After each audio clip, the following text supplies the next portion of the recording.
Kader Partai Demokrat di sejumlah daerah mulai menurunkan baliho bakal capres Anies Baswedan pasca mencuatnya kabar Anies menggandeng Muhaimin Iskandar atau Caimin sebagai bakal cawapresnya. Di Cianjur, Jawa Barat, kader Demokrat mencopot baliho Anies Baswedan dan Ketua Umum Partai Demokrat Agus Harimurti Yudhoyono di sepanjang Jalan Raya Kiai Abdullah bin Nuh. Hal serupa juga dilakukan kader Partai Demokrat di Indramayu, Jawa Barat di sepanjang Jalan Jati Barang, Karang Ampel. Sedikitnya 4.000 baliho, poster, dan spanduk bergambar bakal capres Anies Baswedan diturunkan oleh kader Demokrat di wilayah itu. Di Medan, penurunan baliho Anies AHY juga dilakukan. Hal ini dilakukan sesuai arahan dari DPP Demokrat. Isu duet Anies Baswedan Muhaimin Iskandar di Pilpres 2024 mencuat dalam beberapa waktu belakangan. Kabar ini pun ditanggapi pedas oleh Demokrat.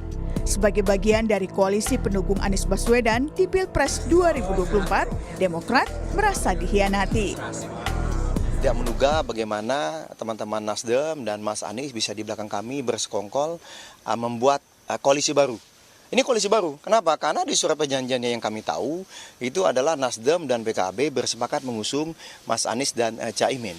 Ya, bagi kami ini tentu bagian dari pengkhianatan terhadap koalisi perubahan, karena komitmen kita kan semua setara dan sejajar, sudah ada 6 pasal di dalam koalisi itu, semua kita komunikasikan dengan baik, bukan malah bersekongkol atau diam-diam di belakang. Ini suatu bentuk bagi kami adalah praktek politik yang tidak pas lah. Tudingan pengkhianat pun ditanggapi Ketua Umum Partai Nasdem, Surya Paloh. Paloh juga menyebut jika duet Anies Baswedan dan Muhaimin Iskandar belum final. Tapi kabarnya keputusan itu sudah atas persetujuan Pak Surya. Kalau persetujuan dalam arti kata mengangguk-ngangguk aja kan, itu belum tuntas sepenuhnya ya. Surya, ini kan responnya Demokrat nih cukup keras ya, mengatakan pengkhianat. Nah, misalnya Demokrat memilih untuk keluar dari koalisi perubahan. Tanggapannya bagaimana? Saya hormati. Apalagi yang saya harus katakan? Kalian lihat kira-kira model saya ini kira-kira ada bakat sebagai pengkhianat atau tidak, kan itu aja. Tapi saya hormati itu. Disebutnya nama Muhaimin Iskandar alias Caimin menjadi menarik karena PKB, partai yang dipimpinnya, merupakan bagian dari koalisi pendukung Prabowo Subianto di Pilpres 2024. Bahkan PKB merupakan partai pertama yang mendeklarasikan koalisi dengan Partai Gerindra. Tapi isu duet Anies Baswedan dan Caimin ditanggapi santai oleh Ketum Gerindra Prabowo Subianto.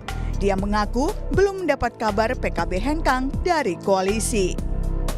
Ya, inilah nama demokrasi kita, ya. Demokrasi kita musyawarah. Saya sendiri belum dengar rencana-rencana itu, tapi itu demokrasi. Kita negosiasi, kita musyawarah, santai-santai saja, ya. Lalu apakah Anies Baswedan memang serius menggandeng Muhaimin Iskandar sebagai cawapres di Pilpres 2024? Atau isu ini hanya sekedar cek ombak jelang pemilu? Tim Liputan, Kompas TV.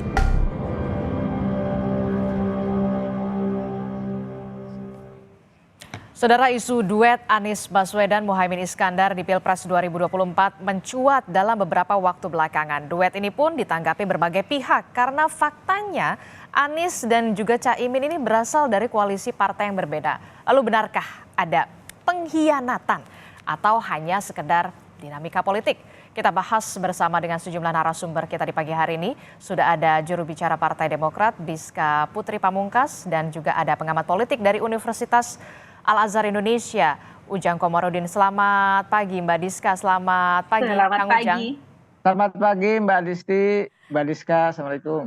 Waalaikumsalam warahmatullahi wabarakatuh. Mbak Disti. Ini di luar dugaan Mbak Diska, mencengangkan semua pihak. Bahkan headline Kompas pagi ini Anies Muhaimin Iskandar mencuat. Partai Demokrat menyatakan ada pengkhianatan. Rapat internal semalam hasilnya seperti apa Mbak Diska? Sebetulnya rapat internal yang dilakukan kemarin dan beberapa waktu terakhir ini, terutama beberapa 2 hari terakhir, itu adalah mendengarkan laporan dari tim 8, yaitu adalah Bapak Sekjen Tengku Rifki Harsha, yang kemudian mendengar dari Pak Sudirman Said bahwa akan ada kesepakatan yang dilakukan oleh Pak Anies Baswedan bersama Partai Nasdem untuk mengusung koalisi baru, karena koalisinya adalah Partai Nasdem dan PKB begitu, untuk mengusung Capres Anies Baswedan dan Cawapres Muhaimin Iskandar. Yang kami sayangkan di sini adalah karena tidak pernah ada komunikasi sebelumnya, yang selama ini kita menganggap bahwa koalisi perubahan ini adalah koalisi yang saling terbuka, asasnya saling kesetaraan, namun kemudian tiba-tiba ada yang melakukan kesepakatan di belakang tanpa ada pengetahuan dari kita. Padahal sebelumnya kita tahu minggu lalu ada march dari Pak Anies Baswedan bertemu dengan Surya Paloh, terus kemudian dengan Pak SBY, dengan PKS, dan menyebutkan bahwa semuanya sudah final untuk kemudian lanjut ke tingkat berikutnya begitu. Dan finalnya ini adalah bahwa nama cawapres sudah final. Dan di saat itu kami sudah mengetahui bahwa dari tanggal 14 Juni 2023 Pak Anies sudah memberikan keputusan bahwa Pak AHY yang menjadi cawapres. Kemudian setelah itu dianggap bahwa semuanya sudah final, sudah diketahui oleh 3 majelis tinggi partai. Namun kemudian tiba-tiba hari ini beberapa malam terakhir kita mendapatkan informasi tersebut dan tidak pernah ada komunikasi dari Pak Anies Baswedan langsung kepada kami, terutama kepada Mas AHY sebagai Ketua Umum Partai Demokrat tentang kesepakatan baru yang sama-sama kita tidak pernah tahu ini apa begitu sebelumnya. Jadi ini yang menjadi kekecewaan karena ternyata selama ini apa yang dilakukan itu berbeda sekali dengan yang terjadi. Apa yang dikatakan oleh Pak Anies itu ternyata dan Partai Nasdem gitu kemudian sangat berbeda dengan apa yang dilakukan selanjutnya begitu. Oke, jadi Partai Demokrat merasa dihianati, merasa ditikung begitu karena ujuk-ujuk kemudian ada informasi ada nama lain yang muncul yakni Muhaimin Iskandar yang notabene bukan dari koalisi perubahan. Iya, ini apa namanya kalau bukan pengkhianatan karena pertama tidak pernah ada komunikasi sebelumnya, tidak pernah ada komunikasi dan kami menemukan itu dari Pak Sudirman Said begitu bahwa akan ada koalisi baru yang dilakukan oleh Nasdem dan PKB tanpa ada komunikasi dengan PKS dan Partai Demokrat yang sudah selama ini bersama-sama sudah 1 tahun membangun koalisi perubahan. Jadi menurut saya ini adalah common sense publik apa yang dilakukan selama ini. Bayangkan kalau misalnya kita sudah mau bikin pergerakan organisasi sudah oke, kita sama-sama terus kemudian ada satu orang yang pergi begitu saja dengan dan melakukan kesepakatan dengan yang lain. Apa namanya kalau bukan pengkhianatan? Oke, apa namanya kalau bukan pengkhianat? Lalu bagaimana sikap dari Partai Demokrat finalnya akan seperti apa? Sudah ada rapat internal beberapa hari dan malam hari ini akan ada agenda apa? Kami baru saja seperti yang dibacakan oleh Pak Sekjen kemudian yang sudah ada rilisnya di mana-mana bahwa saat ini kita akan menyerahkan semuanya pada rapat majelis tinggi partai karena sesuai dengan ADART Partai Demokrat sikap partai politik, langkah politik untuk membentuk koalisi dan juga untuk mengusung capres cawapres itu semuanya harus dilakukan melalui majelis tinggi partai. Jadi kita melihat dulu rapat yang akan dilakukan malam-malam ke depan begitu. Oke, jadi nanti malam akan ada rapat majelis tinggi Partai Demokrat begitu ya? Ini ya rapatnya ada pembahasan tapi tentu untuk keputusan mungkin ada proses yang harus dilakukan begitu. Jadi tentu kita tidak tahu kapan akan melakukan keputusan finalnya seperti apa, tapi tentu ini pasti akan dalam waktu-waktu yang dekat begitu. Berarti kemungkinan besar akan mundur dari koalisi perubahan. Ya, kita lihat. Tapi kan tentu saja ini aja kita sekarang koalisi perubahan ini ternyata sekarang satu partai sudah membuat koalisi baru begitu. Jadi ya tentu saja ini kita juga mempertanyakan bagaimana koalisi perubahan. Tapi tentu kalau Partai Demokrat sudah sejak awal selalu bilang bahwa koalisi perubahan itu digagas oleh Partai Demokrat. Jadi ya kita lihat nanti. Oke, Kang Ujang bagaimana menanggapinya? Ini ada pengkhianatan kalau dari Partai Demokrat karena sejak awal perjanjiannya tidak seperti itu. Ujuk-ujuk kemudian ada nama Muhaimin Iskandar yang kemudian mencuat sebagai bakal calon wakil presiden mendampingi Anies Baswedan. Kang Ujang melihatnya seperti apa? Ya, kalau kita lihat dari fakta ya, tanda tangan atau kesepakatan yang dibangun oleh 3 partai Nasdem, PKS dan Demokrat. Ya bisa jadi di situ ada walaupun tidak ada narasi pengkhianatan, bisa saja kalau komitmennya di situ, maka bisa jadi itu iya. Tetapi tadi pasti pihak yang membuat koalisi baru mengatakan ya apa namanya ini politik, ini permainan, bisa berubah setiap saat. Tetapi kan kita punya norma-norma yang harus kita pegang. Kita punya apa namanya standar-standar moralitas yang harus kita jaga gitu. Ya, sekali lagi kadang-kadang memang etik moral itu berbeda jauh dengan realita politik yang ada.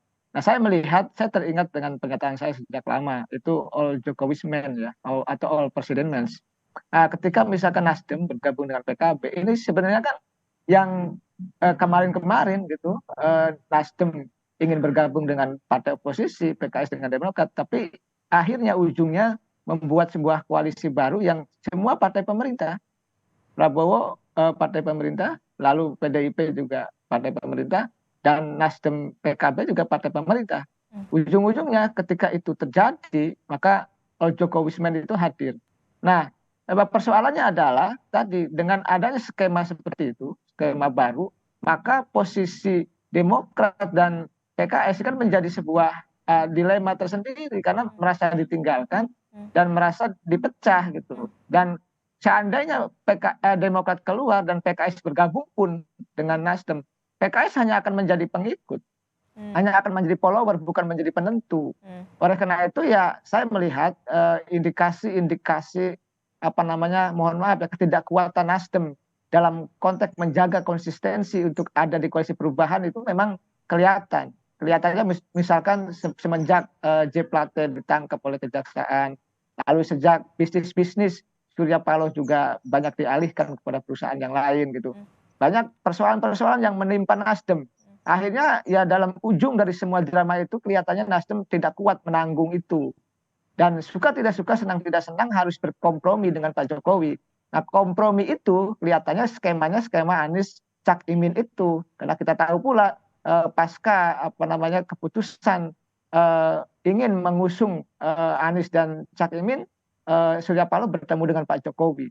Oke, nah ini kan bisa dikatakan di depan publik kemudian kita bisa lihat bagaimana kemesraan antara Anies Baswedan dan juga AHY yang kemudian ditunjukkan. Apakah kemudian Nasdem ini melihat ada ketidakcocokan atau seperti apa sebenarnya? Saya sudah meneliti sejak agak lama ya terkait dengan persoalan tadi Nasdem yang sering mengkritik Demokrat, lalu Demokrat juga sering mengkritik Nasdem antara Pak Andi Arief dengan Pak Ahmad Ali gitu ya terkait persoalan cawapres yang sejatinya dalam minggu-minggu itu kan sudah akan final, bahkan Pak Anies sudah membuat surat tertulis ya yang akan menggandeng Pak AHY sebagai bakal cawapresnya. Tetapi di ujung drama itu terjadi apa namanya tadi ya kejutan yang kita tidak duga.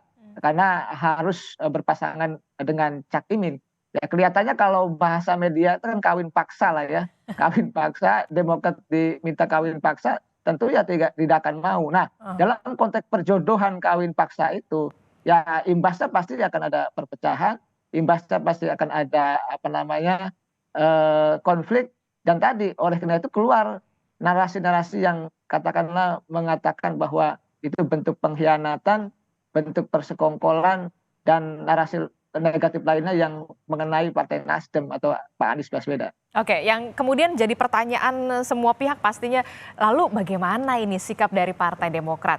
Apakah benar-benar akan keluar, dan kalaupun keluar dari koalisi perubahan akan berlabuh kemana? Kita akan perbincangkan di Sapa Indonesia Pagi seusai jeda.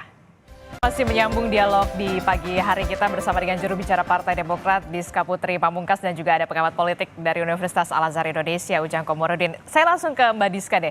Mbak Diska, ini kan kalau dari keterangan resmi yang kami dapatkan begitu ya dari Pak Teguh Harsha yang menyatakan bahwa informasi ini diperoleh dari Pak Sudirman Said.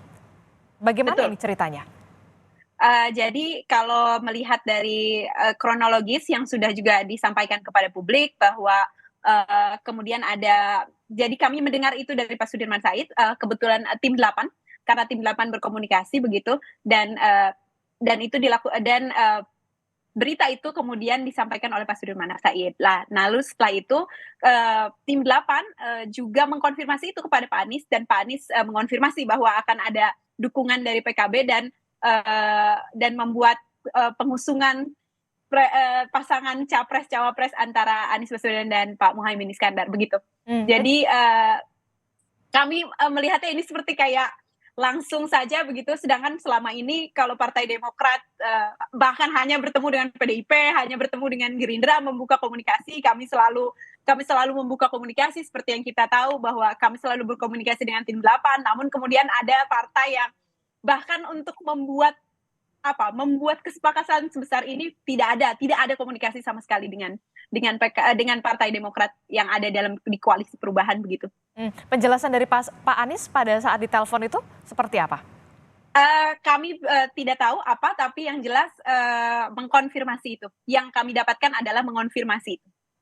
Mengonfirmasi, Bapak. Oke, Ya, mengonfirmasi betul. memang betul adanya nama Muhaimin Iskandar begitu ya? Betul. Nah ini juga yang jadi pertanyaan kita, sikap Partai Demokrat dan akan berlabuh kemana? Karena kita tahu juga sebelumnya Partai Demokrat juga sempat bertemu beberapa kali bahkan dengan koalisi dari PDI Perjuangan yang juga mengusung bakal capresnya yakni Ganjar Pranowo. Apakah nanti akan berpindah haluan begitu sama dengan manuver dari Caimin?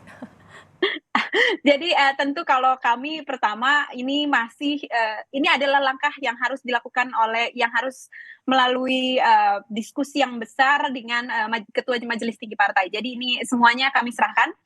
Jadi yang bisa kami lakukan adalah saat ini akan ada rapat Majelis Tinggi Partai untuk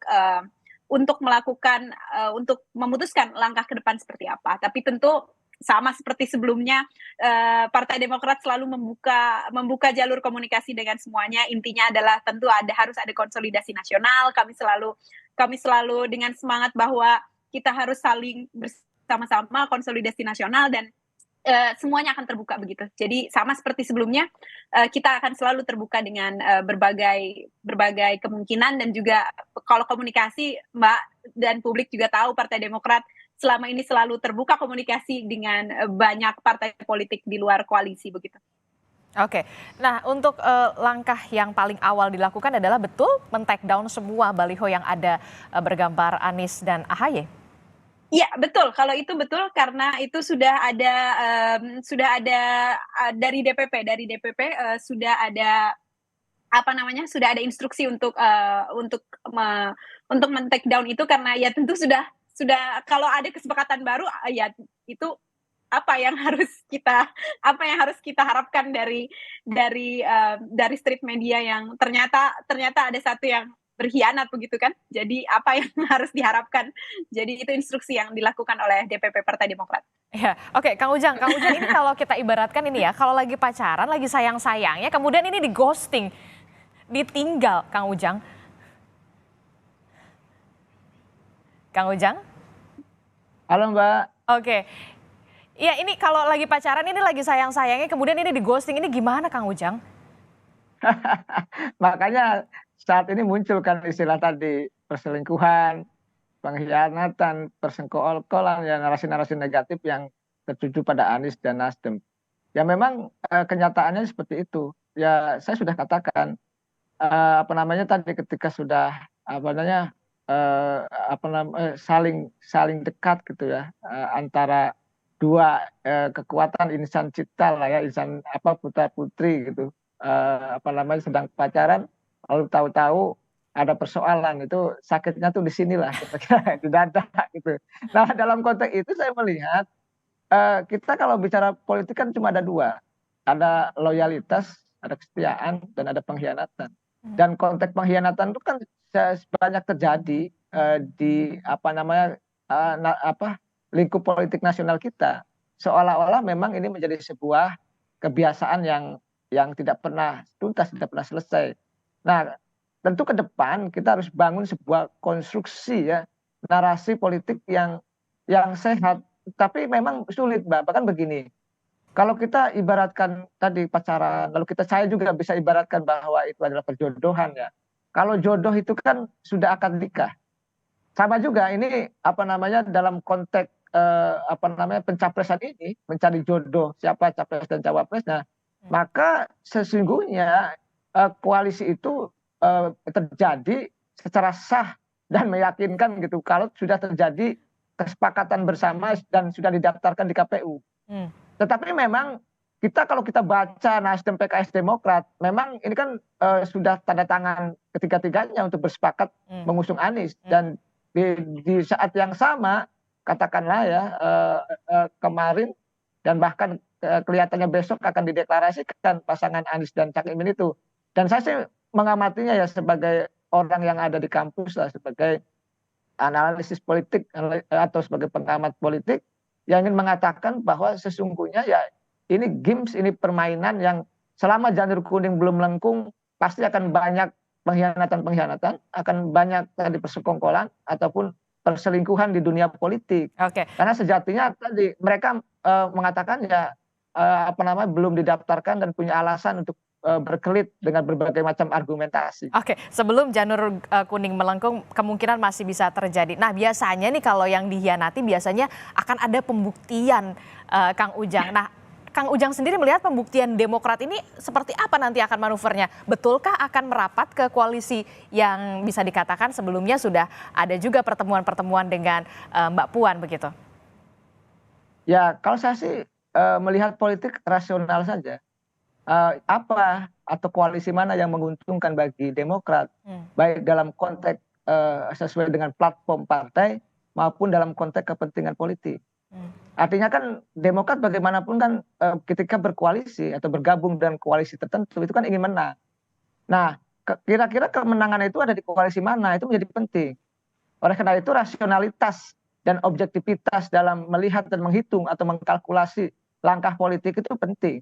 Seandainya misalkan keluar dari koalisi perubahan atau bergabung dengan PDIP ya tentu harus dihitung secara matang apakah memang koalisi PDIP misalkan Ganjar dengan pasangannya itu bisa memenangkan pertarungan atau tidak. Karena kalau kalah juga dalam politik ya menurut saya harus menunggu 5 tahun dalam konteks untuk bisa meraih kekuasaan.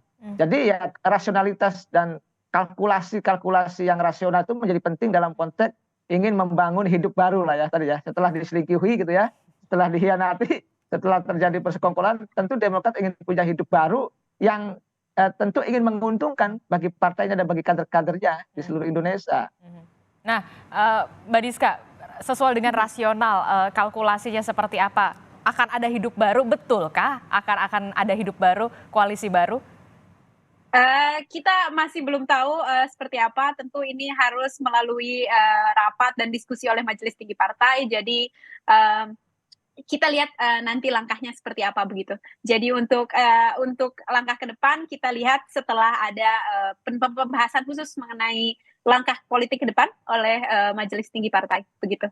Jadi masih akan digodok seperti dulu, seperti apa kemudian keputusannya di rapat Majelis Tinggi Partai Demokrat. Nah kalau Kang Ujang ini kan tadi Kang Ujang juga melihat ada kalkulasi, ada rasionalitas di situ. Nah sebenarnya Kang Ujang sendiri melihatnya Nasdem ini kemudian memunculkan atau mencuatkan nama Muhaimin Iskandar untuk bisa dikatakan mendampingi dari Anies Baswedan ini, untungnya apa begitu? Karena kan dari segi survei juga bisa dikatakan ya so-so begitu. Kalau saya ada dua kemungkinan. Pertama kemungkinan positif, yang kedua kemungkinan negatif. Pertama kemungkinan positif itu adalah ingin mengambil suara dari Jawa Timur, artinya dari suara kalangan Nahdien. Tetapi ini kan menjadi persoalan, karena memang PKB jagonya di Jawa Timur.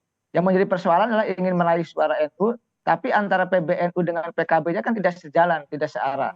Tapi tadi kelihatannya Nasdem ingin mendapatkan suara kalangan Nahdien di Jawa Timur karena menjadi basis dari PKB, maka Cak Imin menjadi pilihan. Setelah misalkan Yani Wahid tidak mau, lalu juga Bu Khofifah tidak mau, maka pilihannya ya tidak ada lain adalah Cak Imin. Tetapi yang kedua ini saya analisa bisa jadi bahwa dipasangkannya Anies dengan Cak Imin ini Cak Imin menjadi kuda Troya.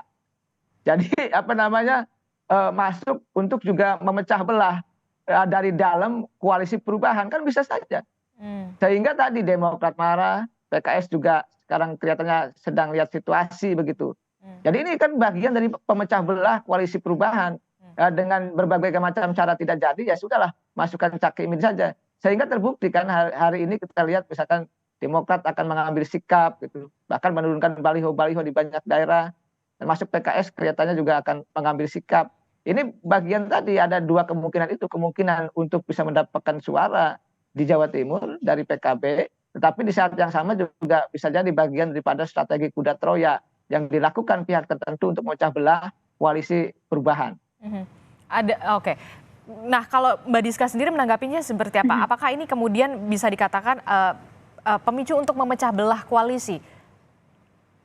Ya, kalau kami tentu tidak mau berandai-andai, namun yang saat ini faktanya di lapangan adalah ada kesepakatan yang dilakukan oleh Partai Nasdem dan PKB tanpa melakukan diskusi dan komunikasi dan tanpa sepengetahuan Partai Demokrat. Jadi kami tidak mau berandai-andai ini adalah bagian atau manuver dari mana, tapi tentu yang kita lihat adalah kita lihat bahwa ada itikat tidak baik yang dilakukan oleh partai yang sudah bergabung dengan koalisi perubahan. Itu saja sih kalau menurut kami. Jadi saya tidak mau berandai-andai ini ada manuver dari mana begitu, tapi yang harus kita lihat sekarang adalah fakta bahwa Partai Nasdem dan Pak Anies melakukan sebuah kesepakatan di luar dari tanpa ada komunikasi dengan partai yang sudah ada dalam koalisi perubahan itu. Jadi yang kita harus lihat adalah tentu kita tidak tahu apa manuver dan tidak mau berandai-andai tentang itu.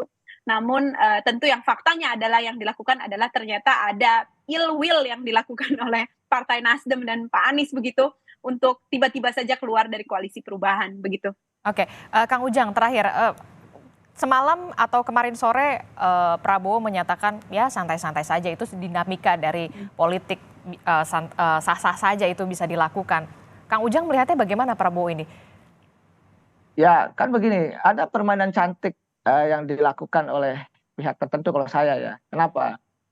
Kita tahu bahwa ketika Gerindra dengan PKB itu berkoalisi, itu Prabowo tidak aman. Karena tahu persis bahwa Prabowo tidak akan menjadikan Cak Imin sebagai cawapres.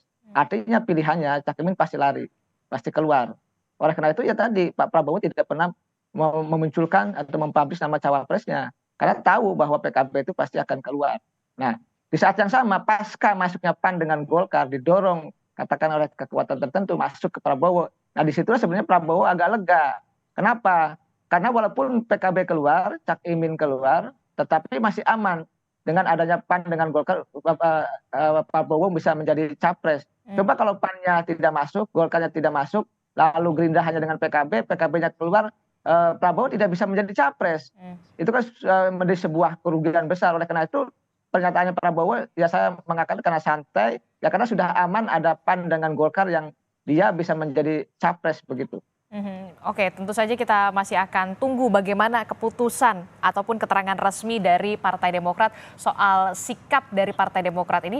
Apakah tetap akan di koalisi perubahan ataukah kemudian berlabuh ke koalisi di sebelahnya. Terima kasih juru bicara Partai Demokrat Diska Putri Pamungkas dan juga pengamat politik dari Universitas Al Azhar Indonesia Ujang Komarudin. Selamat pagi, sehat-sehat.